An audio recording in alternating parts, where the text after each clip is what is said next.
السلام علیکم، ایفین کی جانب سے حمزہ علی آپ کی خدمت میں حاضر ہے۔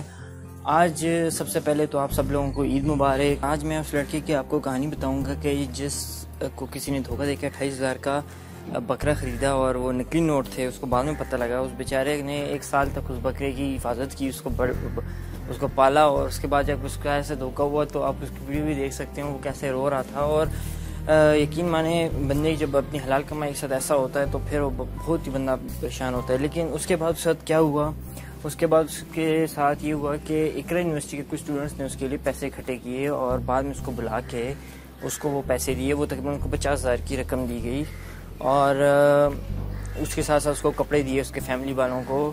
لیکن آپ مجھے یہی بتائیں کہ مسلمان کو کیا ایسا کرنا چاہیے کہ جتنے بھی اسلامی تہوار ہوتے ہیں اور جو بھی اس طرح کے جیسا رمضان ہے، حج ہے، ان میں اتنے بڑے بڑے اسکینڈل دھوکے آ جاتے ہیں۔ ایون لوگ کہتے ہیں کہ حج کے اتنے بڑے مقدس موقع کے اوپر کہتے ہیں کہ حاجیوں کے ساتھ انہیں دھوکہ کر کے ان سے زیادہ پیسے لے لیے۔ آپ خود مانے اور جگہوں پہ دھوکہ تو چلو ہم کہتے ہیں کہ یار اس طرف دھوکہ کر لیا، لیکن ایسی جگہوں پہ جہاں پر لوگ اپنے گناہ بخشواتے ہیں، رمضان میں، حج پہ لوگ جاتے ہیں، اس طرح قربانی کرتے ہیں، اس میں لوگ ایسی حرکتیں کریں تو اللہ ان کو عقل دے، ہم کیا کہہ سکتے ہیں۔ تو آج کے لیے اتنا ہی تھا۔